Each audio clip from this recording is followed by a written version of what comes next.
Easter break is upon us and my kids are home, and guys, I don't know if your kids are like mine, but when your kids play video games, do they scream as they play video games?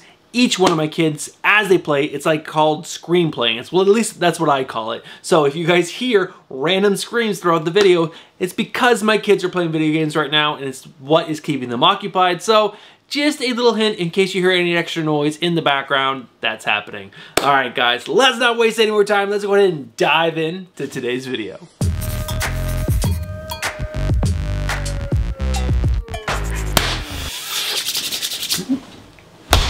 What is going on, comic book fans? Welcome back to the channel and welcome back to another Final Order Cutoff Speculation and Recommendation show. This is the video where I scour Final Order Cutoff looking for any books that might do well on the secondary market, either right out of the gate or in the future. But don't worry, guys, I also scour Final Order Cutoff looking for all the best books to pick up to read, because guys, it's not all about speculation and making money. No, sometimes we just gotta look for those books with the amazing stories that we can enjoy for our personal collections. So that is today's video. It's about trying to make this hobby fund itself. Now, before we dive into my 3 weekly speculation reminders, I just gotta let you guys know, this should be a pretty quick video because there's really not that much on this weekend's Final Order Cutoff. So guys, enjoy a shorter video than normal. All right, guys, let's go ahead and talk about my 3 weekly speculation reminders.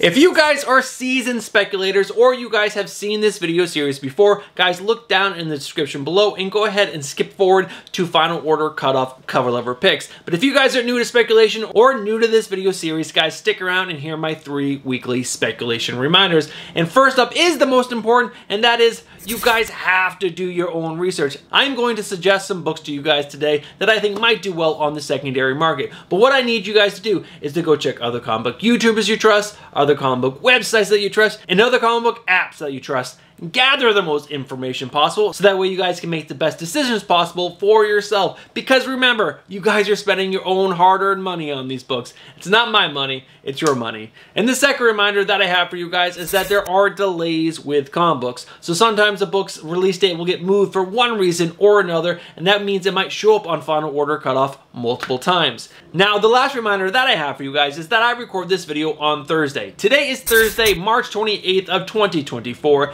and DC, Marvel, and the independent publishers have all the way up until the Final Order Cutoff order deadline dates to change what is on Final Order Cutoff. So they can add or remove books up until those dates, and I will cover those dates in just a second. So before you guys put in your Final Order Cutoff orders, I highly suggest you check these 2 places. First is the Comic Book Frontier. It's a fantastic Facebook group run by my good friend Al, and he will update his Final Order Cutoff spec all the way up until the order deadline dates. And then there's also coverprice.com. Guys, it is a fantastic website, and they put out their list, I believe, on Sunday. I could be wrong, it could be Monday, but guys, they have a fantastic list and that they put out every single week. So those are the 2 places that I recommend you guys check before putting your orders in. All right, guys, those are my 3 weekly speculation reminders. Let's go ahead and cover this weekend's Final Order Cutoff order deadline dates.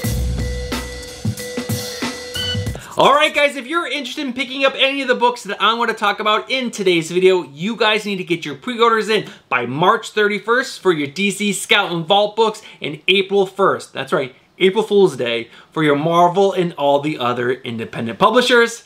Alright guys, those are this weekend's Final Order Cutoff order deadline dates. Now you're probably asking, why do I want to get my orders in by those dates? And that is because if you guys order online, there are certain retailers that will give you up to 20, maybe even 25% off your orders if you order by these dates. And who doesn't want to save a little bit of money when they're trying to make money off speculation? Because, you know, you save this 20% and that's even a bigger profit than buying a new comic book day. All right, guys, that's enough preamble. Let's go ahead and dive into this weekend's Final Order Cutoff cover lever picks.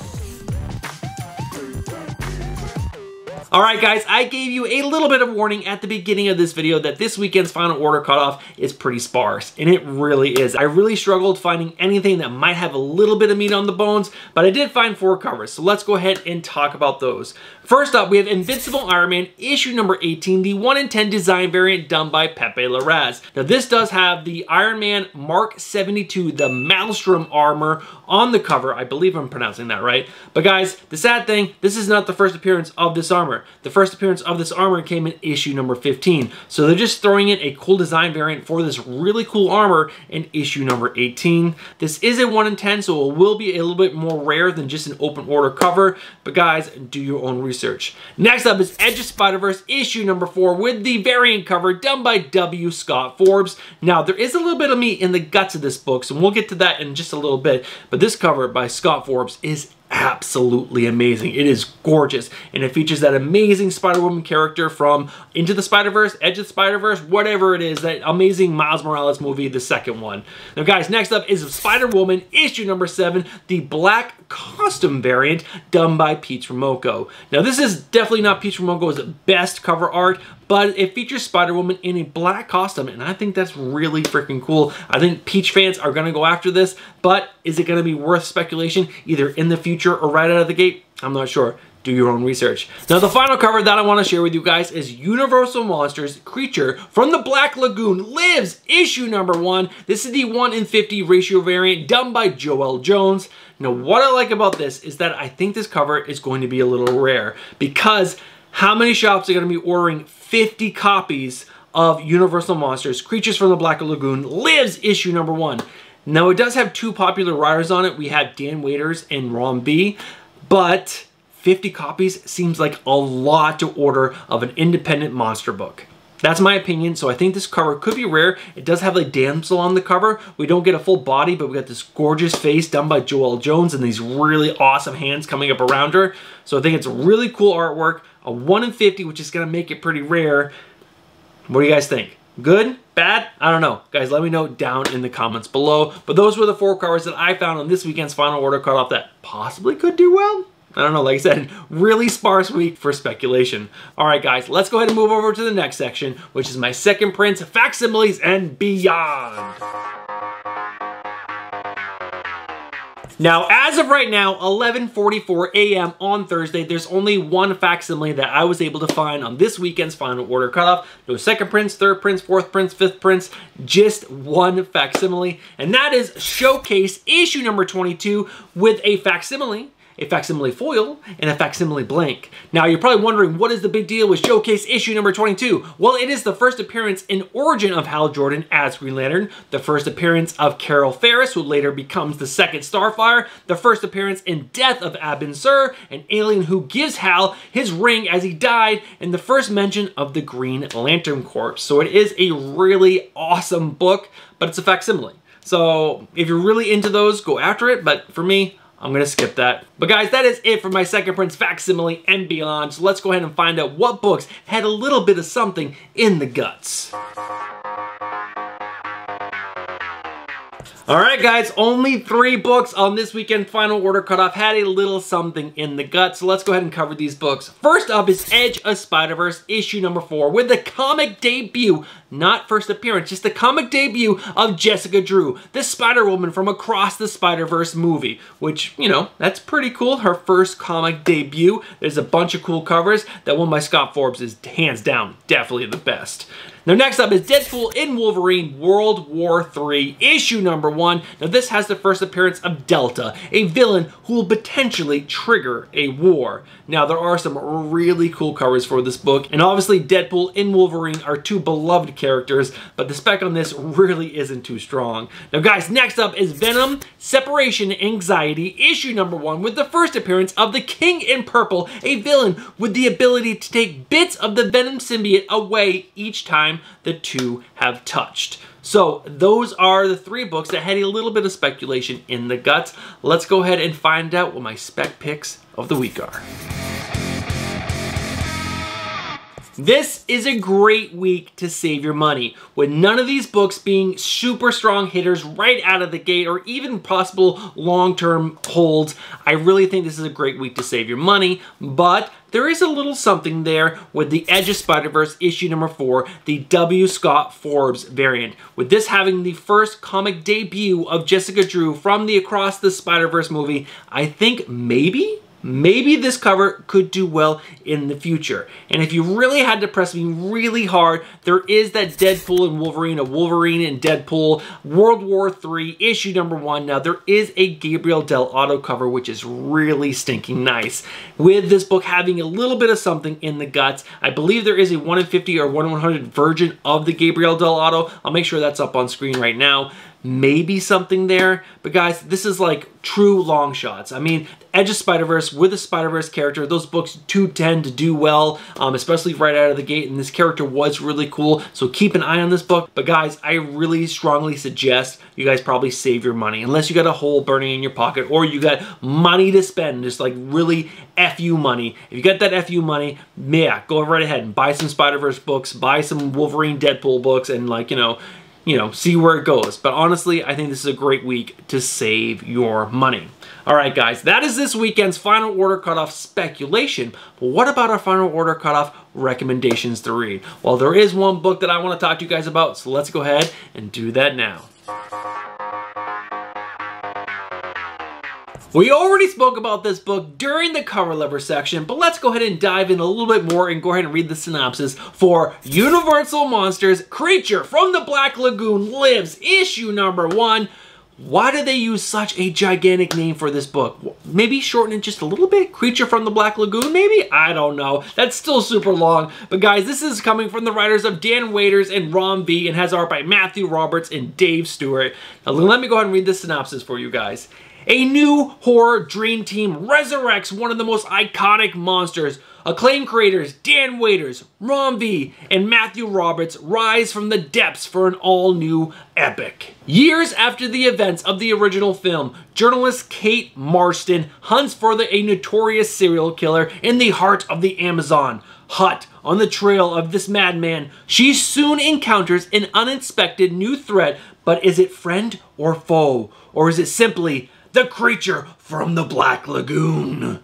So what do you guys think? Does that sound really cool? Why I'm really excited for this book is that it is written by Dan Waiters and Ron V. They are both fantastic writers. They have so many good books under their belt that I'm just diving right in. And since I really enjoyed the other Universal Monster book, I'm really excited for this. It has some really cool covers. I'll make sure I will have shown all of those, and if I can find some preview images for the interiors of the book, I'll make sure I'll have shown that during the synopsis section. But guys, this is a super cool book. I think these monster books are really fun, and I think you guys should be checking them out.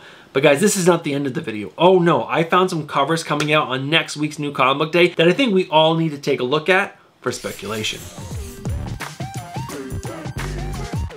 Alright guys, I found 6 covers coming out on next week's New Comic Book Day, which is April 3rd of 2024, that I think could do well on the secondary market. So let's go ahead and check out these covers. And first up is Poison Ivy, issue number 21, with the cover E, which is the 1 in 25 ratio variant done by David Nakayama. Now this will, I think, complete the 3 cover set that you can put next to each other and they make an awesome image together. This is the version of this cover, and I think David Nakayama fans are going to go after this cover, so I think this could be a pretty good buy-in, especially at only a 1 in 25. Now guys, next up is the Immortal Thor, issue number 9, with the 1 in 50 virgin ratio variant done by Karen S. Darbo. I love this cover. I think this cover is absolutely amazing, but what is going to hurt this just a little bit is that this is a 1 in 50, but there is a trade dress version of the same exact cover, and the trade dress really doesn't look too bad, but I love the Virgin, and this artwork is just fantastic. Now guys, next up is Vengeance of the Moon Knight, issue number 4, with the 1 in 25 ratio variant done by Alexander Lozano. This cover is freaking fantastic. This features the new Moon Knight, and it looks absolutely epic on that bright blue background. Such a great cover. Now guys, next up is one that could do well or might not do well. I put it on here because it's David Nakayama and people just love everything that that guy does. This is The Sensational She-Hulk, issue number 7 with the 1:25 ratio variant done by David Nakayama. It kind of seems like he kind of phoned this one in a little bit to me, but again, I think David Nakayama fans will most likely try to pick this up, especially since it's a 1:25. It's going to be a little bit more rare, and I think his collectors will go for that. Now guys, next up is The Sacrificers, issue number 7 with the cover B, which is a 1:10 ratio variant done by Balin Ortega. Now, The Sacrificers have been on a little bit of a hiatus, so I think some people will have forgotten about this book. It's issue 7 of an independent. There's a lot going for this book. I don't know how many shops are going to be ordering 10 copies of this. It's not a lot, but if you are a small shop, why would you order 10? So I think there is a good chance this cover is going to be a little rare. It has one of the main characters on it. Something tragic happened to her in issue number 6. There's just some stuff going. It's gorgeous artwork done by Balin Ortega. I love it. I think this is a good buy-in if you guys see this at your shop. And The Sacrificer's story is so good by Rick Remender. Such a great book. Now guys, the last cover that I want to show you guys is Rook Exodus issue number 1 with the cover D, which is the 1:100 ratio variant done by Jason Fabok. Now this is just a gorgeous cover by Jason Fabok. It's a 1:100. I think some shops will be getting this, but I don't think too many. And with there being a lot of buzz around this Ghost Machine imprint in these new books coming out from Jeff Johns, I think there's a good chance that this book is going to be popular, and I think it will sell well on the secondary market. All right, guys, those are next week's new comic book day cover lover picks that I think could do well on the secondary market, and that is the end of today's video. So let's go ahead and wrap this video up. Alright guys, we are at the end of today's video, and this is where I thank each and every one of you who are still watching this video right now, especially if you started at the end and you didn't skip a single frame and you're still watching. That makes you a true legend. Thank you guys so much for supporting the channel. Now guys, look down real quick. Have you guys smashed that like button just yet? If you haven't, do me a favor. Smash that like button. It truly, truly does help the channel. Now, one more thing. If you guys watch that video and you guys enjoy comic book content and you guys are not subscribed, what are you doing? Get yourself subscribed, hit that bell for notifications, and again, smash that like button. And that's gonna do it for me this week, guys. With my kids home, I'm not gonna have time to put together another video this week, but I'll be back next week with the Wednesday pull list, and hopefully we'll have 3 videos for you next week, and one is going to be a product review. Yeah, more of those coming out on the channel in the future. All right, guys, have yourself a great weekend, a great final order cutoff. I hope you had a great new comic book day, and I'll catch you guys in the next one. Peace.